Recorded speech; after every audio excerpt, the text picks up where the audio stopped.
Welcome, everybody. This is Psychic Nerds 36 with Trials and Tribulations, surrounded by all my friends here. We got Phil over there. We got Human Avatar, Rudy Lago, the wonderful Didi, Crypto Rockstar Spartan. You're gaining stuff to your name weekly, it seems. We have Dr. Santino. He's no longer a ghost. He's finished his medical degree and still can't show his face, though. SinacJo. Hi, sir. Hello. Thanks for joining us. We'll get to you in a minute, okay? Thanks for being here. Samantha Jane James and Lost Shaker, the tan Lost Shaker. What a week in crypto, huh? And what a week for everything else. Just raise your hand if you feel like you're getting kind of your ass kicked for the second week in a row, not crypto related. Okay, cool. Yeah, fun. Well, it's better to go through this stuff with friends, right?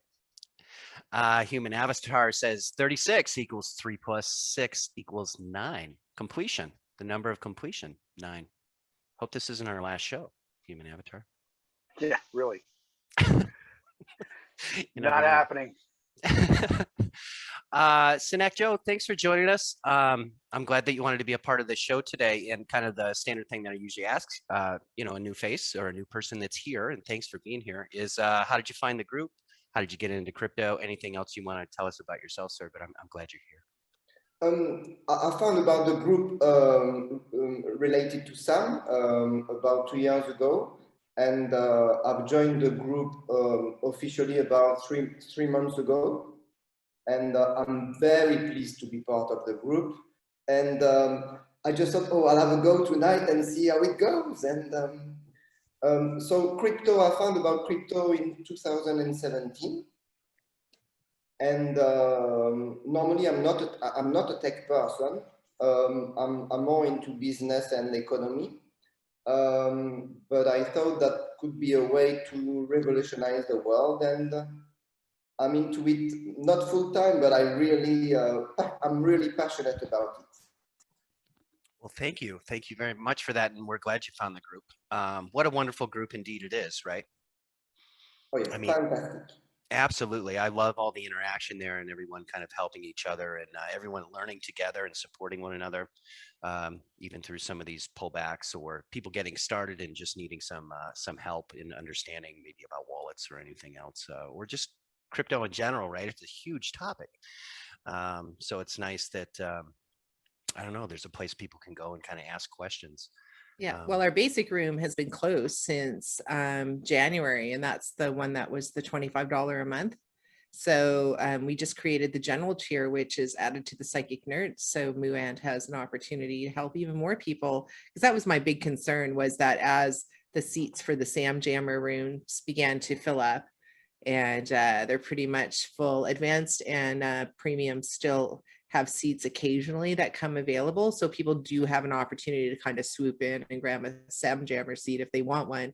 But I think that it's fantastic that you've been able to work on the Discord and still help all the people who are coming in who may not necessarily, sort of be in Sam Jammer mode. They're really they're here for the cryptos and they need help. And I think that that's probably, I didn't even know that would end up being one of the greatest things about the channel. I thought it would be all focused in on my mediumship abilities and predicting the future. And it really became such a wonderful place from the point of view of just helping each other out. And a really big part of cryptocurrencies is the security part. And I noticed, MooAnt, that you've created a lot of rooms in the Psychic Nerd general tier Discord channel to continue to help people out in there. So I'm pretty excited about that. And I'm so glad that we found a solution, because I knew that I would only have so much time with so many people that we were working on something together. But then as I began to see how many people were personally benefiting from just even learning about security and cryptos, and then even people who would get hacked and then explain to people how it happened to them. It's embarrassing a lot of times, yes, but they got to know everybody so well and cared about us as individuals that they're like, you know what? I lost a lot of money because, I took a picture of my Ledger wallet seed words. And then when I got a SIM swap, they got a hold of that. they, you know, that's how they figure it happened, and they rebuilt the ledger, and they were able to steal a significant amount of money. Well, a lot of people, they don't think about that, right? So coming out and sharing with people that probably saved people tens of millions of dollars in lost hacks. And it's nice that people have that kind of attachment to one another, where it's like, oh, you know, you share a lot of stuff. Oh, well, this happened to me, and I'm going to share this with you because this was terrible what happened to me. And there's no value in it except that I can help other people. So I need to do that and help others to make sure that this doesn't happen to them. Thanks so much for bringing that up and talking about it that way, because I think that's really important. Listen, I've been the victim of certain things in my life, and I know other victims that I have known in my life, and it's kind of embarrassing. And I think perpetrators kind of hope that a victim will be embarrassed enough, or shamed enough, or unsure enough, or unsettled enough that they will never speak of it, right?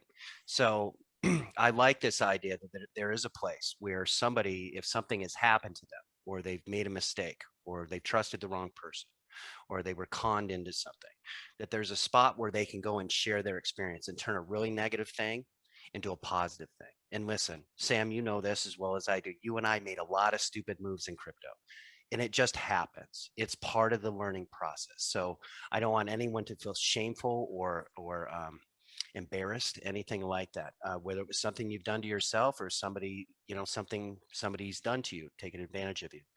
And Santino, I kind of like to ask you about that,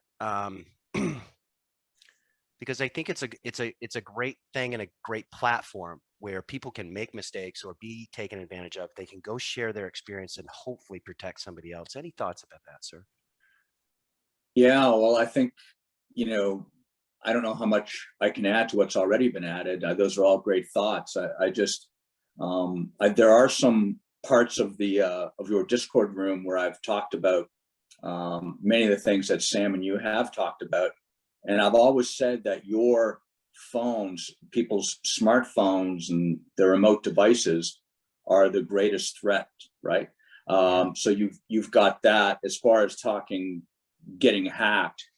But the reality is that if you look at the stats, most people lose their crypto because of human error and actually not understanding what they're doing with their wallets and moving them around. And I know this is counterintuitive, and people are going to go, oh, you know, not your keys, not your crypto, blah, blah, blah. A lot of those people, if they had just stuck with solid crypto exchanges that were regulated and out of the US, they'd still have their crypto today, instead of messing around with their stuff, moving them here, hiding it here, sending it there. That's where most of the people are going to lose their crypto. It won't be through a hack. And the stats bear that out overwhelmingly. Absolutely. And I see this a lot, and I do get the opportunities to see kind of the aftermath of either a personal mistake that somebody's made, a misunderstanding, or even very high level tech people that tried to get so tricky they outsmarted themselves, to be honest with you. And I think sometimes the best thing a person can do if they are not very technically adept is probably just work through the exchanges. Especially, I see a certain level of understanding with some people, and I think that's a perfect spot for them to just kind of keep it simple. Yeah, I always recommend that too, Moo, to people that are, you know, I can tell if they are technically adept or not, and there are some people that absolutely should not store their own. I went through a paper wallet phase. I don't know if anybody else has, several years back. And then when Bitcoin Cash split, I realized what a pain it was to get, you know, and sweep your wallets and storing them and using a password on those. You can make them really secure, almost too secure. And I had a friend that we almost lost her crypto because she could not remember her password and she didn't write it down in the right spot. but we were able to get it. So we had some close calls. Yeah, well, I'm glad that that was brought up, because I've had a few people who are new who've said to me, you know, oh, I have so much to learn, I don't have time. And we actually had a question just recently on one of the live streams over on Patreon. One of our Patreons is a single mom with a two or 3-year-old. Like, we all know she already has zero time because she works full time, right? And she was like, I want to get into cryptos. And I said, you know what? Just stick it on exchanges in North America, Kraken, Bittrex. Those are safe ones. Like, stick them on there and then learn about it. And just, and that's why, you know, like stay away from these, you know, crazy cryptos that you got to go through certain hoops to get your hands on early. Like, again, you're just looking for trouble as a newbie. Just stick to, I mean, God, it was so easy to buy Cardano at $1.15 a few days ago. Oh my God. It's like you just press the button. There it is. No moving it from, like if I had to move it from a wallet, it wouldn't have happened. Right? So there are some pros and cons there. But I definitely agree with that for a new person. But you know, don't get into cryptos and then think you can just keep it on exchanges like forever. Eventually that will come out and bite you eventually. So, you know, just make it part of your list of things to learn that you need to learn about wallet security. But I always, you know, I always stress with people, keep it simple, because if you get too complicated, you're going to lock yourself out. Or like one person that I had a reading with, the guy who had passed away, he had not only buried stuff, but he had unburied stuff, taken it out and moved it, and had not recorded that. Right. Man. So it was just like this paranoia just went beyond, and it really, you know, makes it difficult not only for the individual if you're still alive, but imagine if you passed away, your family trying to figure out. My family, they all know the code. It's easy for them to get to. But again, you know, if you don't have anyone that you can trust, I guess you're stuck doing that. But yeah, I completely agree with Santino. If you are brand new, you're just getting into cryptos, you don't know anything about wallets or security, just pick some really good Kraken, Bittrex. What's another good US exchange? Gemini. Yep, Gemini, Kraken. I think between those three, you can get, Coinbase is expensive, but yeah, between all of those, you can definitely get any crypto that's worthy of holding. So don't worry about having 100% on the exchange if it's between not getting into cryptos and getting into cryptos. Absolutely. And one thing I want to add, you know, I feel like we should make a note about two-factor authentication. You know, when people think of two-factor, you can think, well, it's a text that comes to your cell phone. A lot of things do that by default, and then you put in the number that comes to your cell phone. That's the one that's susceptible to your SIM hack. If someone gets control of your cell phone number, they can start resetting things and get those codes. If you have an authenticator app like Google Authenticator, Microsoft Authenticator, some of these even these password tools will have them built into them. Those provide you a 6-digit code, which you have to have a device. If you have that, that's what you want to do. You don't want to have just a text coming to your phone, because that's where you're most susceptible. So learn how to use an authenticator app, and they have backup codes. You can back those up if you lose your phone. So there's ways you can be safe with those too. Because I had to learn all this the last year or so. Yeah, so, you know, we could go on for hours, and we probably should. We should probably have a human avatar and a Lost, and if you know, Alana, a few other technical people. We should have a really good discussion about, you know, Rudy, yourself. We should have a really long discussion, because it's such a vast topic, and no matter what someone does, they're probably opening up a vector, right? Like, for example, so thank you for saying what you said. The biggest attack vector I see is people give Google all their information. So they give Google their phone number, they give Google all this kind of proprietary information, this identifying information, and then their Google account gets hacked because the password they have on their Google account is very simple. Google email, terrible. Google email. Oh man, and then one of the worst hack you know, scenarios you could possibly have. Yeah, that's where I see most people get attacked is through that vector, but it can happen multiple ways. I'm a big fan of, you know, we talked about the YubiKeys keys locking down different things, or you know, different kind of password authenticators are great, or scramblers are nice to have. But yeah, we'll save that for another time. But I think we need to have a discussion about that. Lost, I don't mean to put you on the spot. Anything you want to talk about security at all? No, I'm glad to contribute to it, since, you know, last week I experienced a SIM swap and had my Coinbase exchange hacked. Fortunately, I wasn't keeping any cryptos on it at the time, but something really easy to overlook was that my bank account was registered. So they were able to take money out from the account and put it into Coinbase.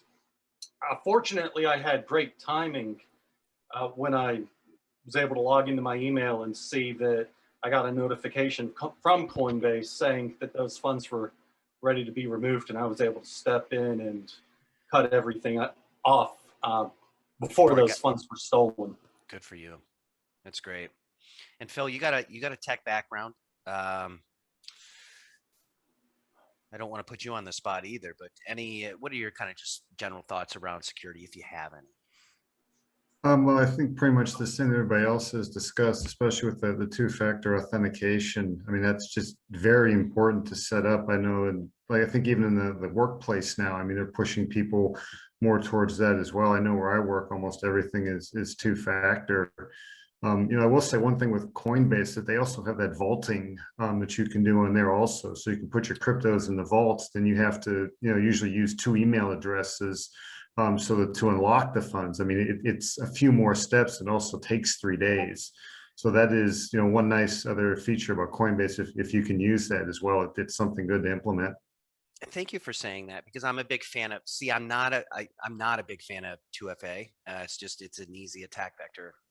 You only need a few pieces of personal information, and it's defeated pretty easily. And then the nefarious person is just intercepting the personal data, which sucks. Like for Kraken, you can set up a master key system, and it's a lot like what you're talking about. It's a little cumbersome and everything else, but it kind of gets you around that 2FA issue. And yeah, you sacrifice some convenience, but man, it's a lot more secure. Absolutely. Yeah, we'll leave it there. Human Avatar, any thoughts on just general security as we're kind of just talking? I look at security like one looks at securing your house from a burglar. You kind of want to make your security just a little bit more difficult than everybody else around you, so you can dissuade the burglar from you and get them and orient them towards your neighbor or whatever. I agree. Thanks for saying that. Let's go ahead and get into charts. I don't want to eat up too much time before we do that. Spartan, you ready to go there, buddy?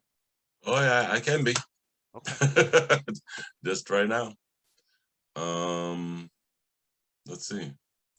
So how's everybody feeling about prices lately? I'm feeling great, man. I'm feeling really good. Everyone all right? I love how solid Cardano is. That was my choice. Which one? I was like, oh, which one? Which one that's on the Bittrex? Because I'm too lazy to move my money. Yeah, that's going to be my new title when I leave the crypto space, the lazy medium.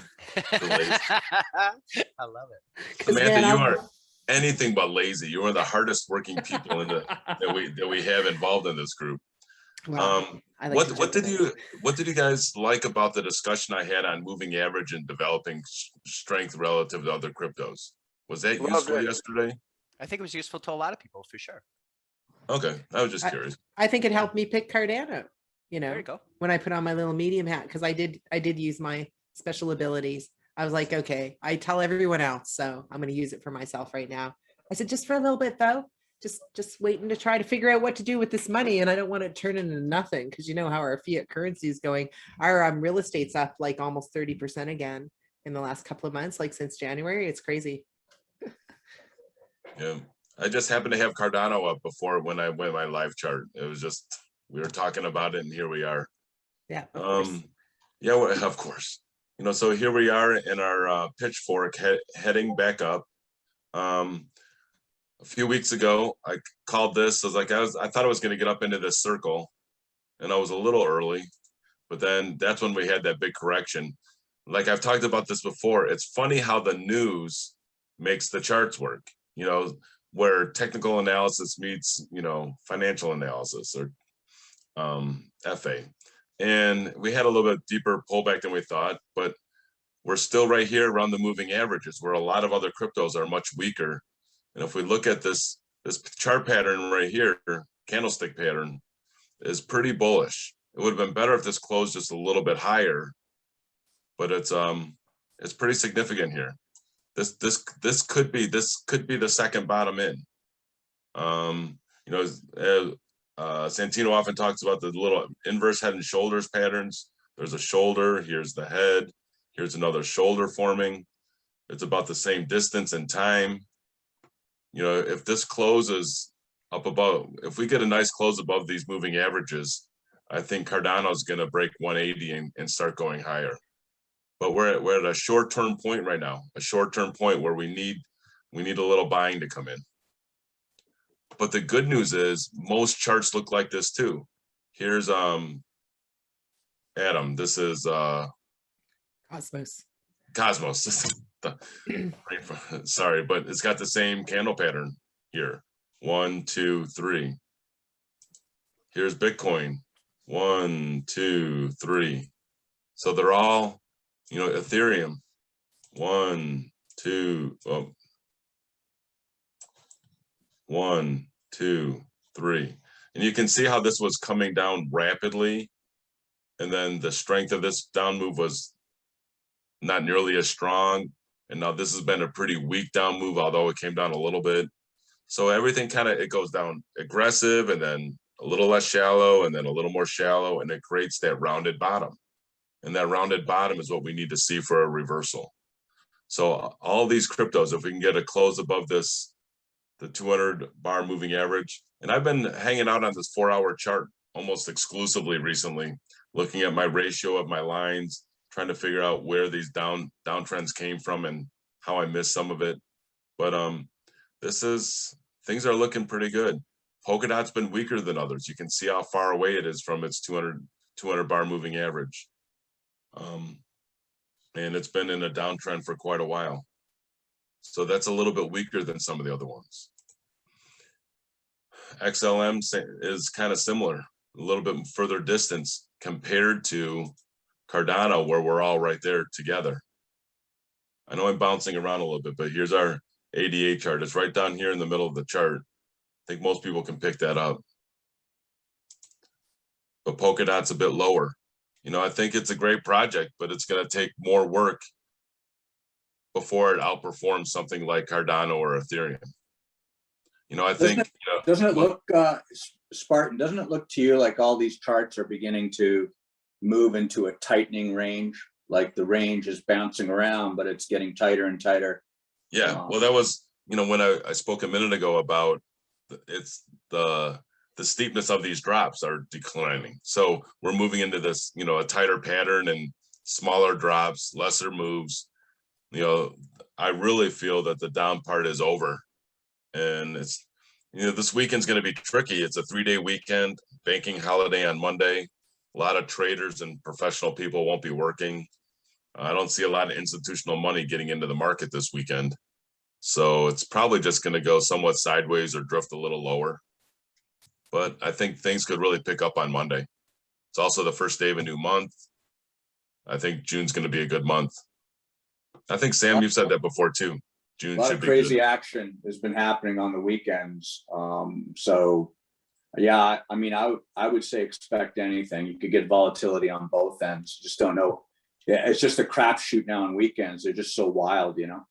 Yeah. I'd hold the line, because I'm telling you right now, you see these people, I swear to you, the only time that I ever saw true manipulation in the crypto market, as in somebody went hard to try to pull it down, a bunch of people, and that was this. That was the first time, because everyone's like, oh, it's manipulation. I'm like, look, it's just cryptos. Like, get over it. It's just the way that it is. It's a new market. It's going to ask all crazy like that, and, you know, make no sense at all. But this was the first time, because that's what I saw. And I saw it early on, and that's why I kept my cash in on the Bittrex, because I was like, I don't know. You know, the up and down for wave 2 like this.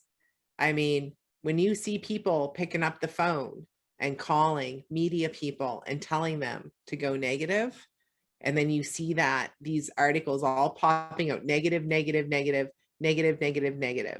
mean, and Bitcoin's like, what is Bitcoin at? It's like plus 30,000, isn't it?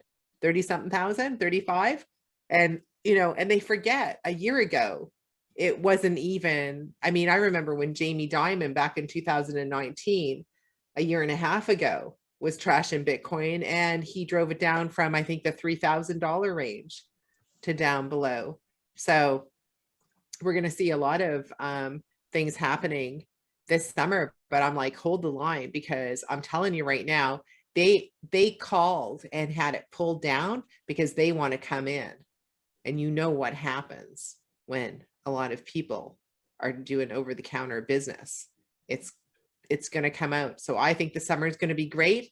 And I think that by September, people will realize that the scared money is going into cryptos, because a lot of people are concerned, like retail is concerned about a crash in crypto because they're expecting the stock market to crash and take crypto with it. So nothing's going to happen like anyone thinks it's going to happen. I'll tell you that for sure. But hold on to your hats, everybody. It's going to be a wild ride, but it's going to be a ride up, up, up. Yeah. Don't listen to what they say. Watch what they do. Absolutely. Yep. And don't listen to them. Listen to me. Yeah, we have a lot of comfort in listening to what you have to tell us for the future. It makes it easy to stomach a 70% downturn in some of our Some real cryptos. shaky money came in the last 3 months. Last 3 months brought in all the Johnny come latelys, right? So so the hedge funds know that that's easy money to shake out. So they will press the advantage, right? And which is exactly what they did.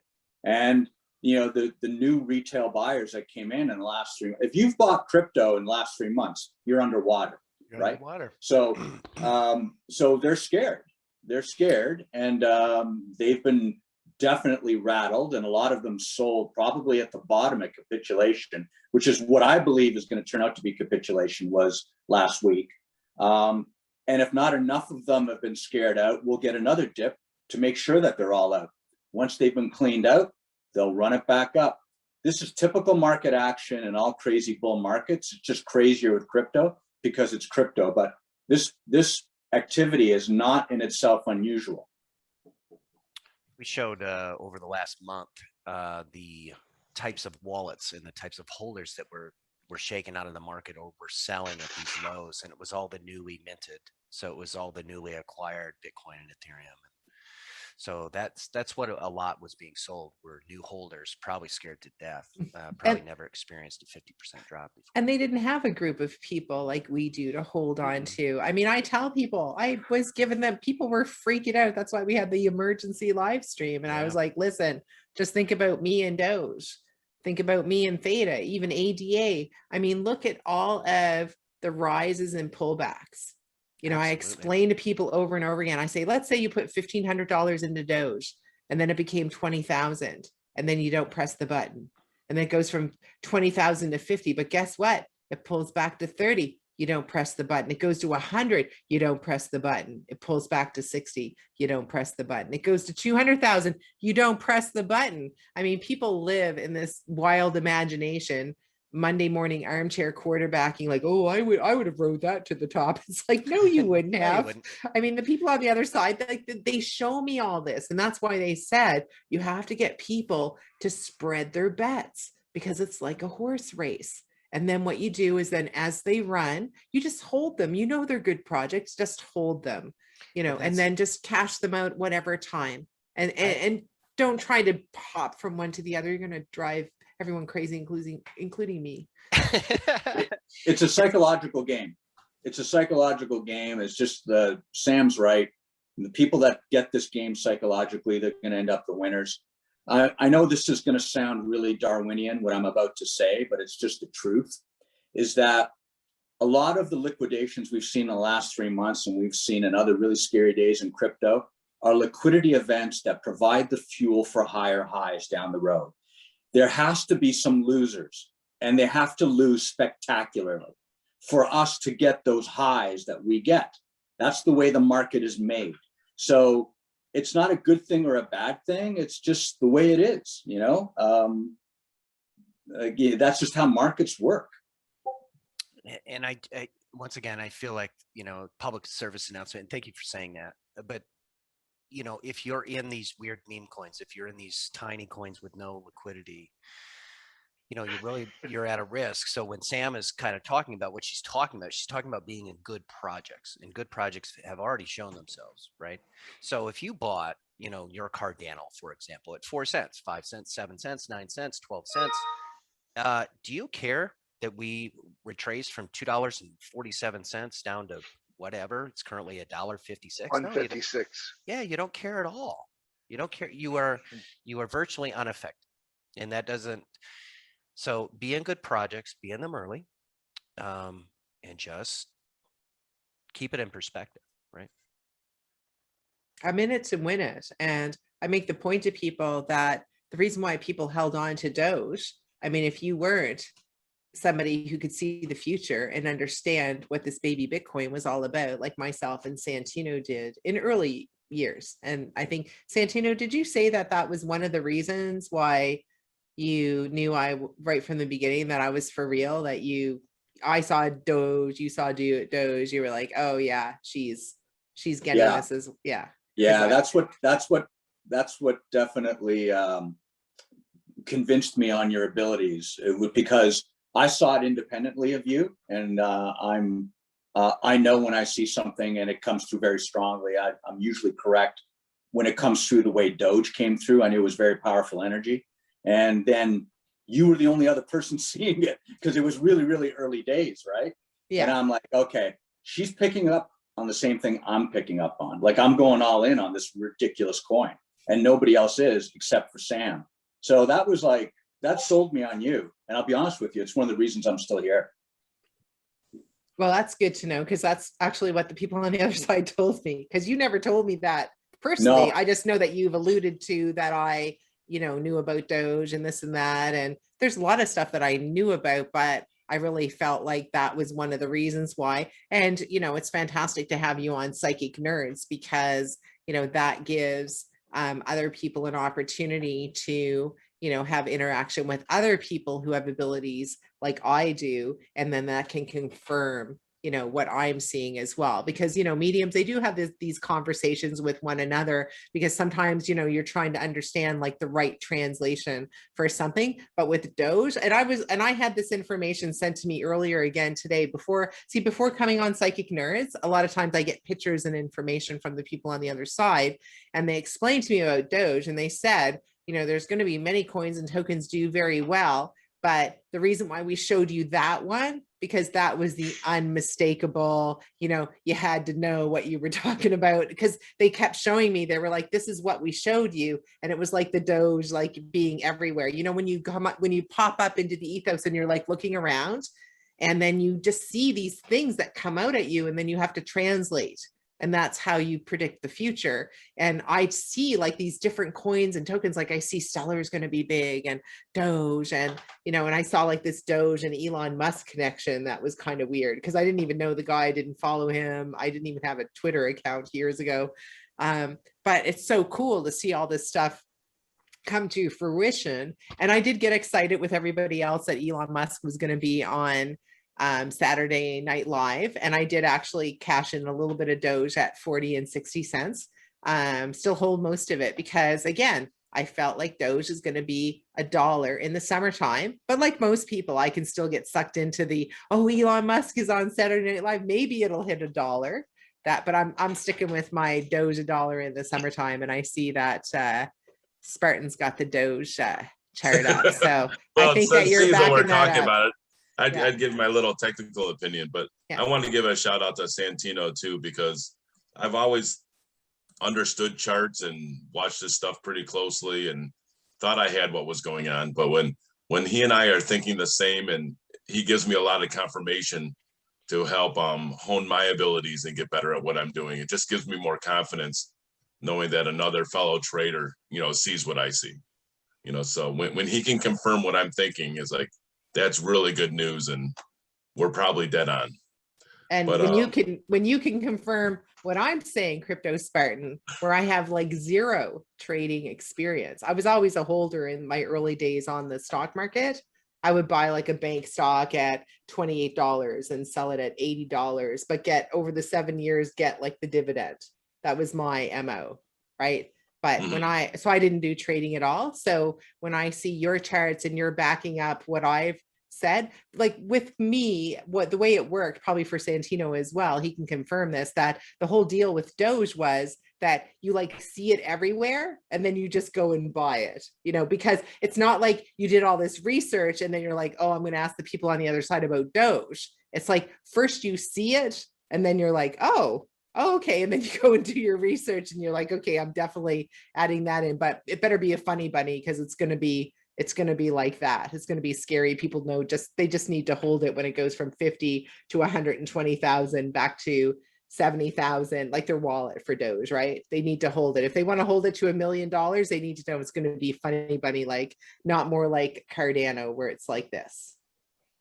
That coin came busting through. Consciousness just like busted through, and to make sure that I paid attention to it.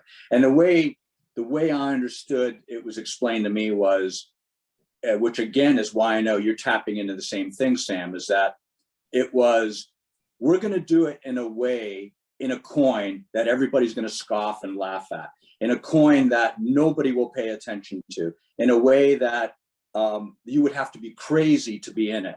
And people need to understand, like Sam and I were in this coin years ago, okay? Not a few months ago, not a few weeks ago, years ago. We saw it, what it was, and that's the way it was shown to me. Like, it's going to be one of these ones where it's so crazy that people just aren't going to believe it. And that's how we're going to do it. And that's how universe works. It picks the things that you least expect to happen and then makes it happen, right? Well, can I put you on the spot and ask you a question? Sure. Okay. So when you got your copious amounts of Doge, you being a trader, unlike me, did you sell off some portions of your Doge at like 5 cents, or like, did you do like the common sense trader stuff? You just kind of overbought and you just held all of it until... No. When I get them the way I got this one, because the way I got this one had nothing to do with charting. It came to me totally intuitively. When I get them that way, I know I just hold on to them. Now, I sold some off, as you did, over the last couple of months, just because I'd made a stupid amount of money on it. Yeah. And I couldn't in good conscience not sell some. So I don't have as much as I had, but I still got a lot of it. And I don't plan on now selling it for quite a while. Well, there you go. No, I was just curious. I wanted to ask that question because, again, my whole point about, being a medium, that's what's different from being a trader, because I explain to people, I'm like, listen, the only people who would hold their Doge from like 0.00084 cents all the way to, my first jump off was like, I think 40 cents, are people who are either insane, right? Were on vacation and lost their password. Right.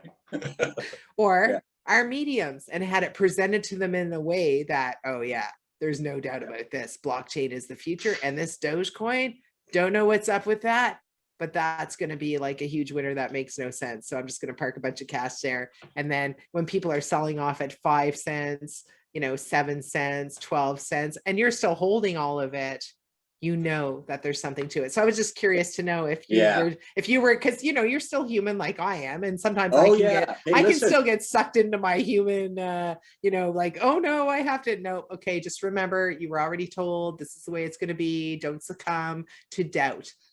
Hey, the chart is good.